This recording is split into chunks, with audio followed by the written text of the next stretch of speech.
श्री मनसा वाचा व्रत कथा।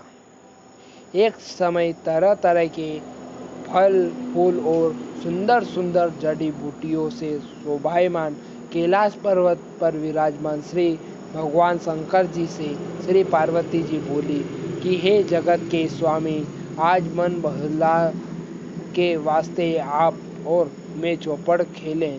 शंकर जी ने कहा कि चौपड़ के खेल में बेईमानी बहुत होती है और हार जीत का पता नहीं पड़ता है, इसलिए कोई तीसरा आदमी होना चाहिए जो ईमानदारी से हार जीत का फैसला कर सके। पार्वती जी ने ऐसा सुनकर अपने शरीर से मेल उतारा और आदमी की सूरत का पुतला बनाकर रख दिया और कह दिया कि हे पुत्र, तू हम दोनों की हार जीत का फैसला करना।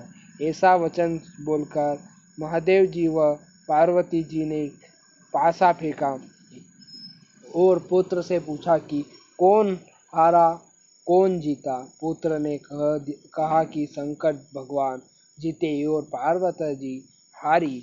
महादेव जी ने दूसरा पासा फेंका और पूछा कि कौन हारा और कौन जीता। पुत्र बोला, भगवान शंकर जीते, पार्वती जी हारी।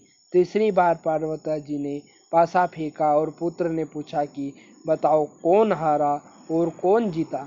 पुत्र ने मन में सोचा कि यदि यह कहूँ कि शंकर भगवान हारे तो शंकर भगवान मुझे श्राप दे देंगे, इसलिए कहा कि शंकर भगवान जीते और पार्वती जी हारी। पार्वती जी ने यह सुनकर क्रोध में अपने पुत्र को श्राप दिया कि तू कोढ़ी हो जाएगा और रोता भटकता फिरेगा। ऐसा सुनकर पुत्र उठा और एक तरफ चल पड़ा। बहुत दूर चलते एक भयानक जंगल आया। वहाँ उसने देखा कि 12 कोस की दूरी में फैला हुआ एक बहुत बड़ा तालाब है, जिसकी पाल पर बड़ और पीपल के बड़े बड़े पेड़ हैं, जिनके नीचे इंद्र की स्त्रियां इंद्राणी, ब्राह्मण की स्त्रियां ब्राह्मणी और देवताओं की स्त्रियां बैठकर व्रत पूजन कर रही है। उन व्रत करती हुई स्त्रियों को देखकर पार्वती जी के पुत्र अंगद जी ने पूछा कि तुम यहाँ क्या कर रही हो। तब देवताओं की स्त्रियां ने कहा कि हम सब मनसा वाचा नाम के महादेव जी का व्रत व पूजन कर रही है। अंगद जी ने पूछा कि इसके करने से क्या फल होता है। तब देवताओं की स्त्रियों ने कहा कि इस व्रत के करने से मन ही की इच्छाएं पूर्ण होती है। अंगद जी ने कहा कि इस व्रत को मैं कभी करूँगा। ऐसा विचार कर उन्होंने किसी से चावल, किसी से सुपारी और का सामान लेकर व्रत शुरू कर दिया।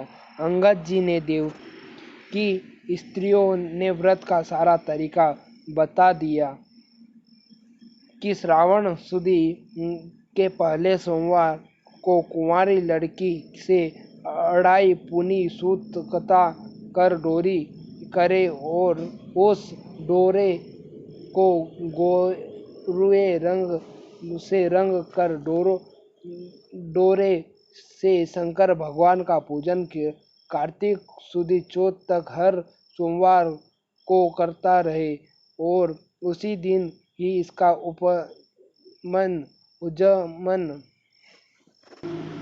उज्जमन करे। तब 1.25 सेर घी, 1.25 सेर गुड़, 4.25 सेर आटे या का चूरमा बनाकर उसके 4 हिस्से करे। एक हिस्सा साधु को, एक हिस्सा गाय को देवे और एक हिस्सा सबको बांट देवे। सबको बराबर देवे, किसी को कम ज़्यादा नहीं देवे। इस बताए हुए नियम से अंगद जी को व्रत करते हुए 4 साल हो गए। इधर एक दिन अंगद जी को याद कर पार्वती जी ने महादेव जी ने कहा कि पुत्र को गए हुए बहुत दिन हो गए, इसका कोई समाचार भी अभी तक नहीं आया। कृपा कर कोई ऐसा व्रत बताओ कि जिसके करने से पुत्र मिल जावे। तब महादेव जी ने बताया कि श्रावण सुदी के पहले सोमवार को कुंवारी लड़की से 2.5 पूनी सूत कताकर और उसका डोर बनाकर गेरुए रंग में रंग कर उससे हर सोमवार को महादेव जी का पूजन करे। फिर कार्तिक सुदी चौथ के उसका उजमन करे। उससे सवा सेर घी उसमें सवा सेर घी, सवा सेर गुड़, सवा 4 सेर आटा लेकर चूरमा बनावे और उस समय से चाहे राजा हो या गरीब सबको बराबर बांट दे। इस तरह से बताए हुए ढंग से पार्वती जी को व्रत करते हुए 4 वर्ष हो गए। उधर एक दिन पुत्र के मन में आया कि माता पिता के पास मिलने के लिए जाना चाहिए। व्रत करने से अंगद जी की देह इंसान जैसी सुंदर हो गई थी।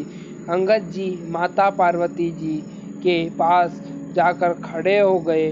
पुत्र को आया देखकर पार्वती जी हंसने लगी। अंगद जी यह देखकर पीछे हट गए। पार्वती जी ने पूछा कि पुत्र तुम पीछे क्यों हट गए? तब पुत्र ने कहा कि मेरे बिना बुलाए ये आने पर आप हंसी, इसलिए मैं पीछे हट गया। इस पर पार्वती जी ने कहा कि मैं तुम्हारे आने पर नहीं हंसी, मैं तो व्रत के प्रभाव पर हंसी हूँ, क्योंकि तुमने मिलने के लिए मैंने यह मनसा वाचा व्रत कथा किया था। तब अंगद जी ने कहा कि मैंने भी यह व्रत किया है। पार्वती जी बोली कि इस व्रत के करने से ही तुम्हारा श्राप मिट गया है। मैंने यह व्रत किया तो तुम मुझे मिल गए। अब तुम क्या चाहते हो सो कहो। पुत्र बोला, मैं उज्जैन नगरी का राज्य करना चाहता हूँ। यह कहकर वह उज्जैन की तरफ चल पड़ा। उज्जैन पहुंचकर वह वहाँ राजा रानी से मिला। राजा रानी बूढ़े हो गए थे, उनके कोई पुत्र भी नहीं था, केवल एक कन्या थी। राजा रानी ने सोचा कि हम बूढ़े हो गए हैं, इसलिए अपनी कन्या का विवाह किसी अच्छे वर के साथ करके सारा राजपाट उसे ही संभलावा दे। ऐसा विचार करके उन्होंने एक स्वयंवर रचा, जिसमें देश विदेश के बड़े बड़े राजकुमार बुलाए गए। स्वयंवर में एक हथनी को सजाकर राजा ने हथनी के से हाथ जोड़कर कहा कि हथनी देवी, इन सब में जो राज्य करने का अधिकारी हो और हमारी कन्या के लिए श्रेष्ठ वर हो, उसी के गले में यह माला डाल देना। यह कहकर हथनी को सूंड में वह माला पकड़ा दी। हथनी ने चारों तरफ देखभाल कर पार्वती जी के पुत्र अंगद जी के गले में वह माला डाल दी। तब सबने कहा कि हथनी चूक गई है। फिर हथनी का श्रृंगार किया और हाथ जोड़कर कहा कि जो इस राज्य को चलाने का अधिकारी हो और राजकुमारी के लिए अच्छा वर हो, उसी के गले में यह माला डाल देना। यह कहकर माला हथनी की सूंड में पकड़ा दी। अंगद जी को पहले ही वहां से निकाल दिया था। हथनी ने घूमकर फिर कर बाहर निकलकर फिर अंगद जी गले में माला डाल दी। तब फिर सब लोगों ने कहा कि हथनी ने हट कर ली है, इसलिए फिर उसी के गले में माला डाल दी है। ऐसा विचार कर फिर हथनी को समझाया गया और माला देकर निवेदन किया कि हथनी, तू देवताओं स्वरूप है, जो इस राज्य का मालिक बनकर राज्य सुख भोगने वाला हो और राजकुमारी के लिए श्रेष्ठ वर हो, उसी के गले में यह माला डाल देना। अंगद जी को पहले ही मार पीट कर बाहर निकाल दिया था। हथनी घूम फिर कर फिर बाहर निकल गई और उनके गले में माला डाल दी। तब राजा ने नगर के सेठ को बुलाकर हुक्म दिया कि इन अंगद जी को आप घर ले जाकर इनको वर बनाकर बारातियों के संग जाओ। सेठ अंगद जी को अपने घर ले गया और वहां से बारात बनाकर राजा के यहाँ ले आया। राजा ने पंडितों को बुलाकर मंडप की रचना करवाई और अपनी कन्या से के साथ अंगद जी का विवाह कर दिया और सारा राजपाट उनको सौंप दिया। अपने खर्चे के लिए केवल 4 गांव रख लिए राजकुमारी और अंगद जी ने महल में प्रवेश किया। राजकुमारी ने पूछा कि आपका नाम क्या है, जाति क्या है और आपके माता पिता कौन है। तब उन्होंने कहा कि मेरा नाम अंगद है और श्री महादेव जी व पार्वती जी मेरे माता पिता है। राजकुमारी ने कहा कि श्री महादेव जी तथा पार्वती जी तो देवलोक के देवता है, इसलिए हम मृत्युलोक में तुम्हारे माता पिता कैसे हो सकते हैं। तब अंगद जी ने कहा कि एक समय सुंदर फूल पर महादेव जी विराजमान थे। तब पार्वती जी ने महादेव जी से चौपड़ खेलने के लिए कहा।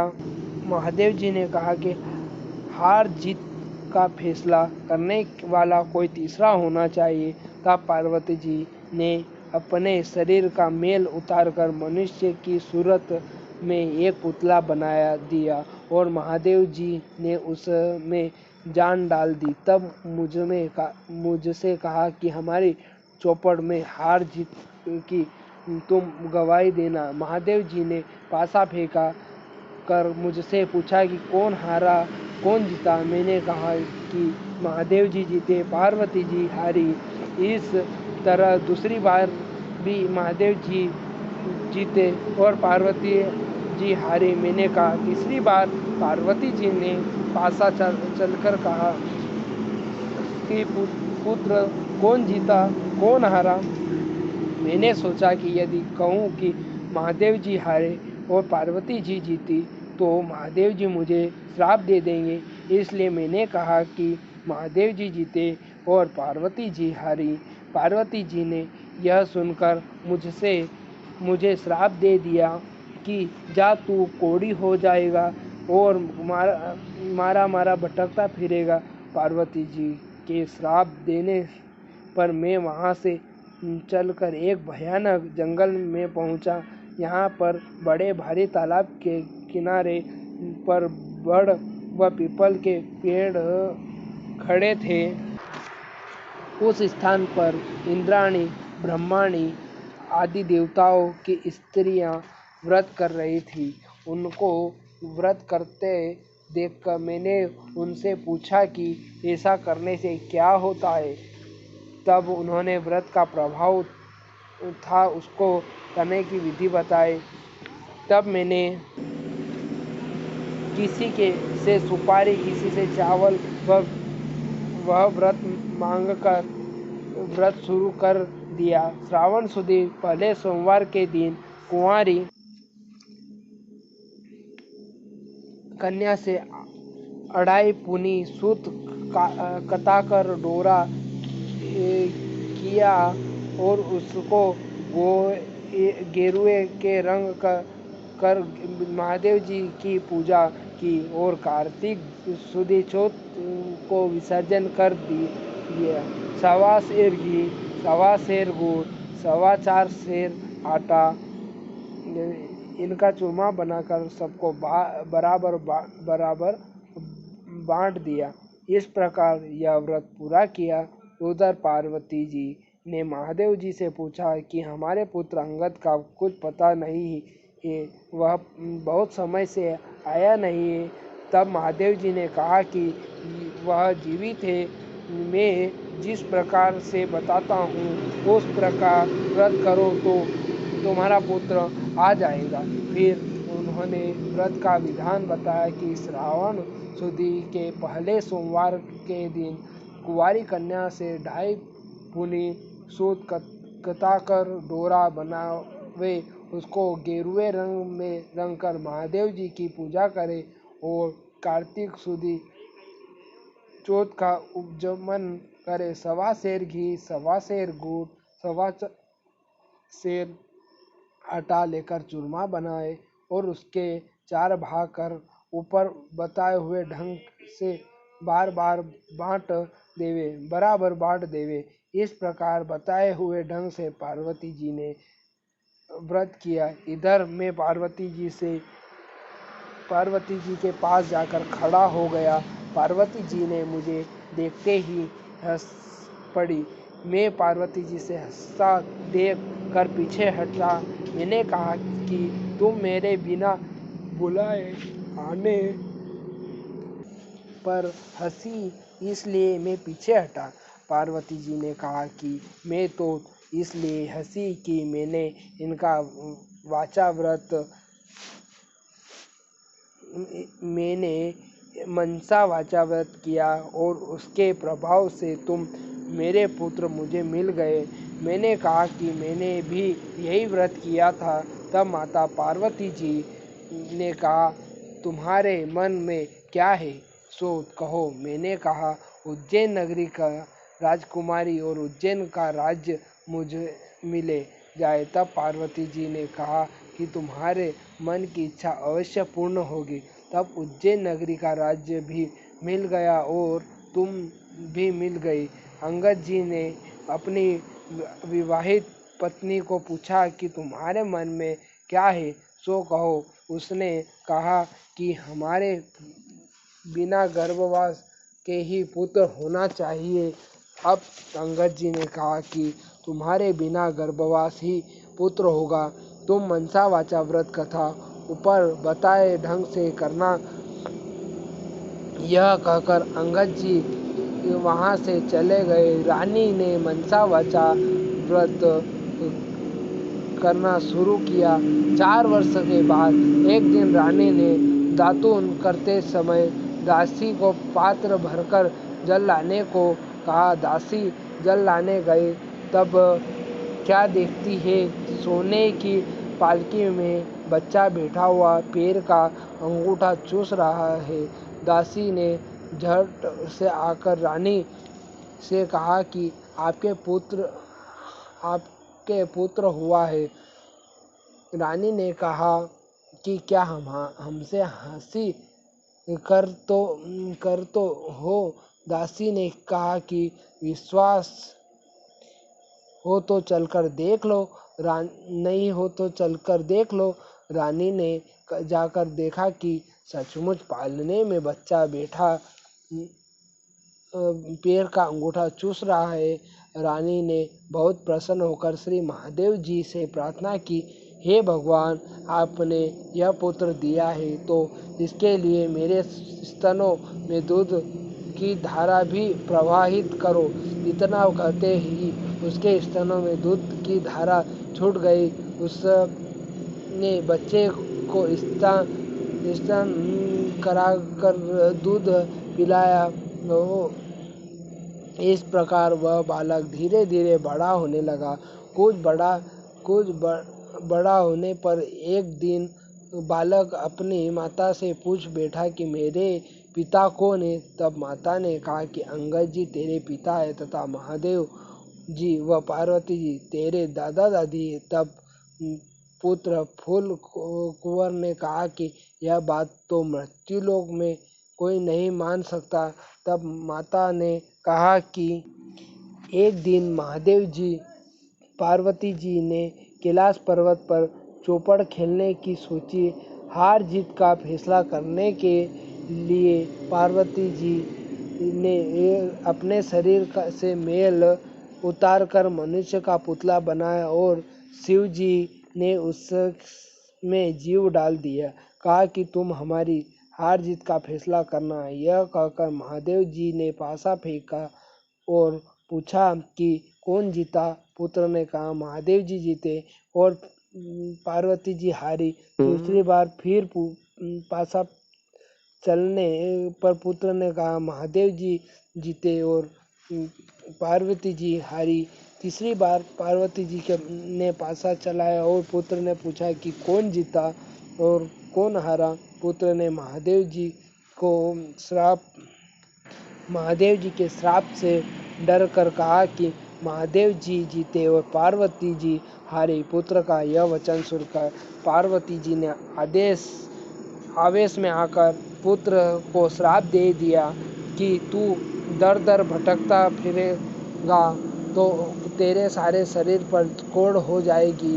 पार्वती जी के श्राप को सुनकर पुत्र वहां से चलकर एक बड़े तालाब के पास पहुंचा, जहां पर बड़े भारी पीपल के पेड़ के नीचे ब्राह्मणी और इंद्राणी मनसा वाचा व्रत कर रही थी। पुत्र ने कहा, इस व्रत के करने से क्या होता है? तो देवताओं की स्त्रियों ने कहा, इससे सब मन की इच्छा पूर्ण होती है। पुत्र ने कहा, यह व्रत तो मैं भी करूँगा। तब किसी से सुपारी, किसी से चावल मांगकर यह व्रत किया। व्रत करते करते 4 वर्ष हो गए। उधर पार्वती जी ने महादेव जी से पूछा कि पुत्र नहीं आया सो ऐसा उपाय बताओ जिससे मेरा पुत्र आ जाए। महादेव जी ने कहा कि श्रावण सुदी को जब पहला सोमवार आवे तब तक कुंवारी कन्या से अढ़ाई पुनी सूत कताकर महादेव जी का पूजन करे। 1.25 सेर घी, 1.25 सेर गुड़, 4.25 सेर आटे के चूरमा के 4 बराबर भाग कर एक साधु, एक ब्राह्मण, एक गाय को देना और आधा खुद खाना और आधा बांट देना। ऐसा 4 वर्ष तक करना। 4 वर्ष तक व्रत करने पर उसका पुत्र वहां आकर खड़ा हो गया। पार्वती जी हंसने लगी। तब अंगद जी ने पीछे हट गए। पार्वती जी ने अंगद जी से पूछा कि तुम पीछे क्यों हट गए? तब अंगद जी ने कहा कि तुम हंसी इसलिए मैं पीछे हटा। तब पार्वती जी ने कहा कि मैं तो व्रत के प्रभाव से हंसी। पुत्र ने पूछा कि तुमने कौन सा व्रत किया था? तब पार्वती जी ने कहा, मैंने भी मनसा वाचा व्रत किया था। तब पुत्र ने कहा कि मैं भी मनसा वाचा व्रत किया है। पार्वती जी ने कहा कि इस व्रत के प्रभाव से तुम्हारे भी श्राप मिट गए।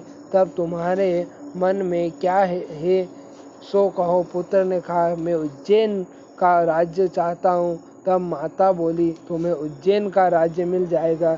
इस तरह उन्हें यहाँ का राज्य मिल गया। तेरे पिता के बताने पर मैंने इस मनसा वाचा व्रत को किया तो तुम बिना गर्भपात के पुत्र उत्पन्न हुए। इस तरह के अंगद जी तुम्हारे पिता और महादेव जी तुम्हारे दादा है। माता ने कहा कि पुत्र तुम्हारी इच्छा है सो कहो। पुत्र ने कहा कि हमारे यहाँ इंद्रलोक से विमान आवे जिसमें एक कन्या हो, उसी के साथ मेरा विवाह हो। माता ने कहा, जा तेरी इच्छा पूर्ण होगी। तब पुत्र ने भी व्रत करना शुरू कर दिया और 4 वर्ष करने पर एक दिन सुबह पुत्र ने देखा कि आकाश से एक विमान उतर रहा है। विमान उतरने पर राजा ने विमान के पास पहुंचकर उसका पर्दा हटाकर देखा कि उसमें एक 12 वर्ष की सुंदर कन्या बैठी है। तब राजा ने ब्राह्मणों को बुलाकर साज बाज और ठाट बाट के साथ उस कन्या से अपने पुत्र का विवाह कर दिया। एक दिन राजा शिकार खेलने गए। तब शिकार नहीं मिला और रास्ता भटक गए और एक बाग में डेरा डाल दिया।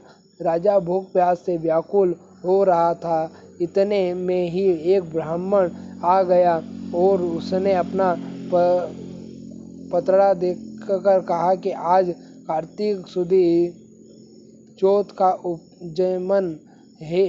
तब राजा ने कहा कि ब्राह्मण देवताओं, मुझसे भूल हो गई है, सो चौथ का पूजन करावे पूजन कर राजा ने नगर में खबर भेजी कि राजमहल में 1.25 सेर घी, 1.25 सेर गुड़, 4.25 सेर आटे का चूरमा बनाकर भेजा जावे। रानी ने सोचा फौज साथ में होने से इतने चूरमे में से क्या होगा, इसलिए एक गाड़ी भरकर भेज दिया। राजा ने सोचा कि मेरे लिए तो वह काफ़ी है, किंतु फौज के लिए तो थोड़ा होगा। इतने में ही महादेव जी ने गुस्से में भरकर राजा को स्वप्न में कहा कि तुम अपनी रानी को घर से निकालो, नहीं तो तुम्हारा राज्य नष्ट कर दूंगा। तब राजा ने खुद महल में जाकर रानी को डांट डपट कर राज्य से निकाल दिया। रानी महल से निकल जाने लगी तो रास्ते में राज दीवान मिल गया और उसने रानी से पूछा कि कहाँ जा रही हो। तब रानी ने सब का हाल कहा। दीवानी ने कहा, राजा साहब का गुस्सा कम होने पर उन्हें समझा देंगे, आप मेरे घर चले। इस प्रकार कह रानी को अपने घर ले गया। वहाँ पूछते ही दीवान अंधा हो गया। वह दीवान ने रानी से हाथ जोड़कर कहा कि आप यहाँ से चली जावे। रानी वहाँ से चली। तब रास्ते में उसे नगर का बड़ा सेठ मिला। उसने रानी से पूछा, कहाँ जा रही हो? रानी ने कहा कि राजा ने गुस्से में आकर मुझे देश निकाल दे दिया है। तब सेठ ने कहा कि राजा को 1-2 दिन में समझा देंगे, आप मेरी हवेली में चले। रानी ने के सेठ के यहाँ पहुँचते ही सेठ के भी अंधा हो गया और कारोबार ठप हो गया। हुंडियाँ बंद होने से सेठ जी का दिवाला निकलने लगा। तब सेठ जी ने हाथ जोड़कर रानी से कहा कि आप यहाँ से चली जावे। रानी वहाँ से भी चल पड़ी। आगे चलकर एक कुम्हार मिला। उसने भी रानी से पूछा कि आप किधर जा रही हो। तब रानी ने राजा के गुस्से में आकर घर से निकालने की सब बात कह सुनाई। तब वो कुम्हार ने कहा कि राजा जी को 1-2 दिन में समझा देंगे, आप मेरे घर चलो। रानी कुम्हार के साथ घर चली गई। घर पहुँचते ही कुम्हार अंधा हो गया और उसका आवा फूट गया। तब कुम्हार हाथ जोड़कर रानी से कहने लगा कि आप यहाँ से चली जाए। यह सुनकर रानी वहाँ से चल पड़ी। आगे चलने पर रास्ते में एक माली मिला। उसने भी रानी से पूछा कि आप किधर जा रही है। तब रानी ने माली को देश निकालने की बात कह सुनाई। माली ने कहा कि आप मेरे बाग में चले, 1-2 दिन में राजा साहब को मना लेंगे। रानी के बाग जाते ही हरा भरा बाग जलकर कोयले के समान काला हो गया और माली भी अंधा हो गया। तब माली ने हाथ जोड़कर रानी से कहा कि आप यहाँ से चली जावे।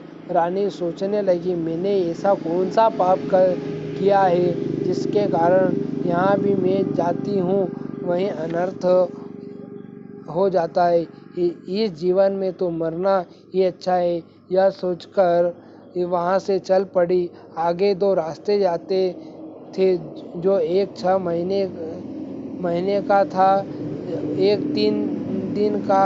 रानी 3 दिन वाले रास्ते पर चल पड़ी। आगे चलने पर क्षिप्रा नाम की नदी आई। रानी ने सोचा, इसमें डूबकर मर जाना ही अच्छा है। ऐसा विचार कर वह नदी में कूद गई। इतने में ही नदी का सारा पानी सूख गया। आगे चलने पर एक बड़ा भारी पर्वत आया। रानी पर्वत पर चढ़कर गिरने लगी तो पर्वत जमीन के बराबर हो गया। रानी फिर आगे चलने लगी तो एक जंगली शेर मिला। रानी ने सोचा, यदि इसको छेड़ूंगी तो अवश्य मुझे खा जाएगा।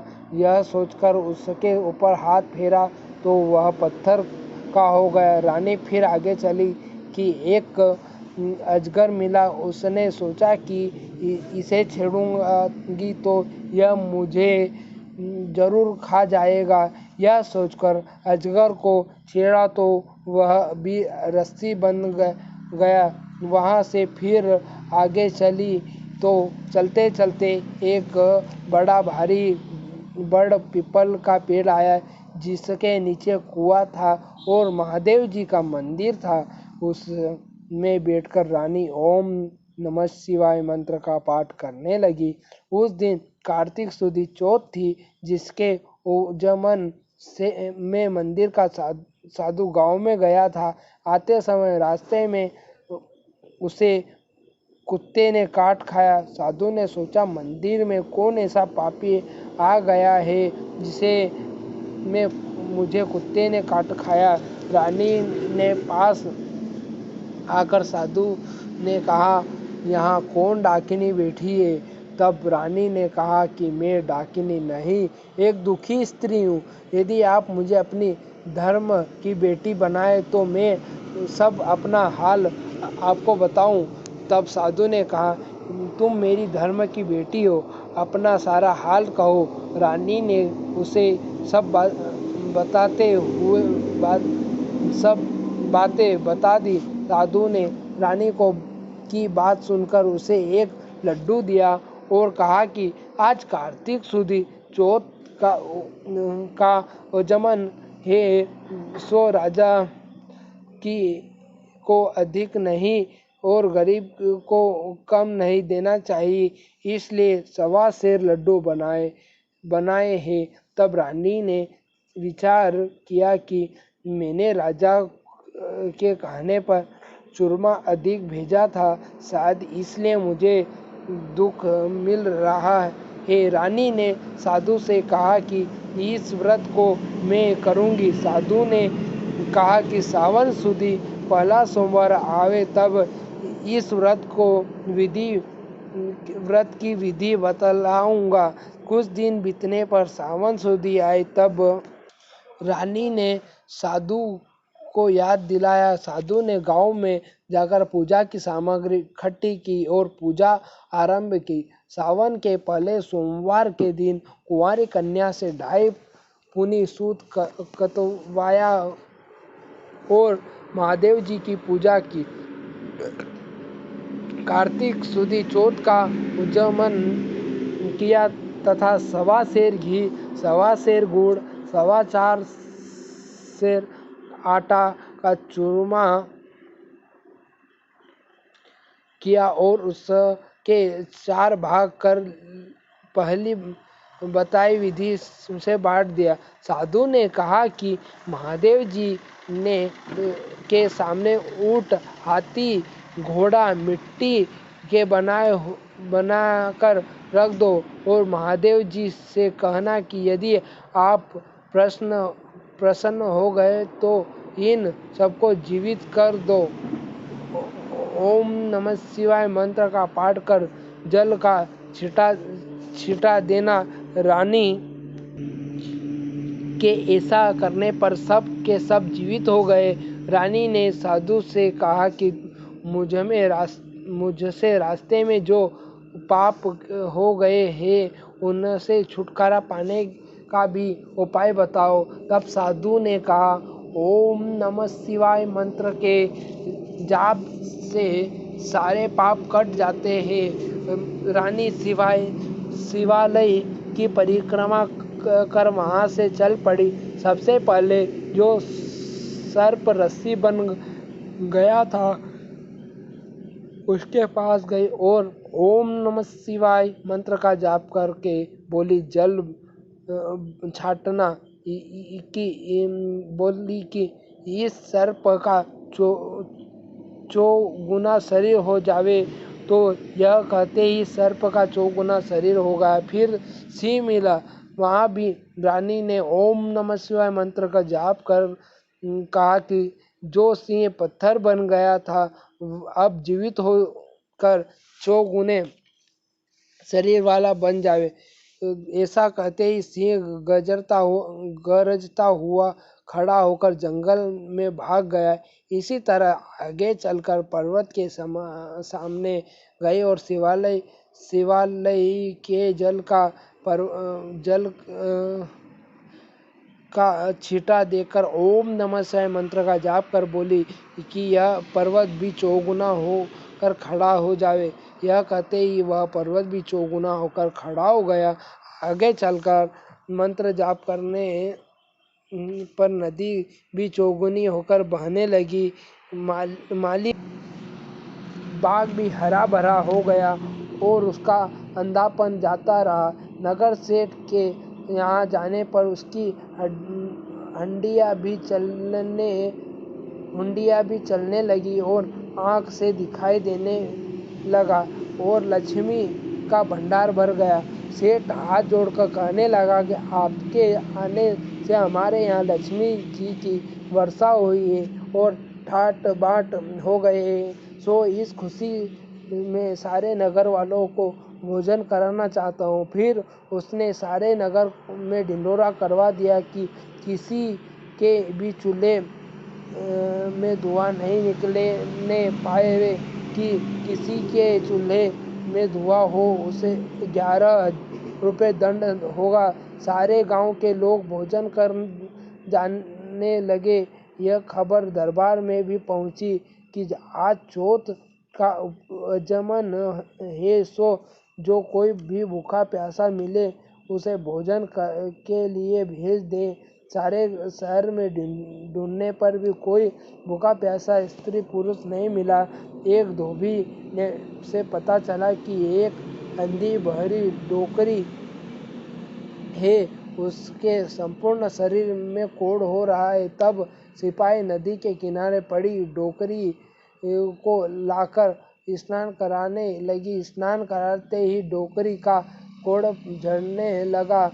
डोकरी को रानी के पास ले जाने पर रानी ने उसे सारी कथा सुनाई। सुन लेने पर स्वर्ग से एक विमान आया और वह डोकरी सदेह वैकुंठ को चली गई। शंकर भगवान के दर्शन से उनकी पूजा अर्चना भक्ति भाव से करने पर हर एक की मनोकामना पूरी होती है। भगवान शंकर की जो नर नारी श्रावण कार्तिक माह व माघ महीने में श्रद्धा भक्ति भाव से पूजा करते हैं, वह सुंदर भोगों को भोगकर संसार के सभी बंधनों से छूटकर मुक्ति को प्राप्त होते हैं। अतः शंकर भगवान की नित्य प्रति पूजा कर हर गृहस्थी अपना जन्म सफल करे। एवं श्री मनसा वाचा व्रत कथा समाप्त। बोलो ओम नमः शिवाय, ओम नमः शिवाय, ओम नमः शिवाय। इसके साथ आज की व्रत कथा समाप्त।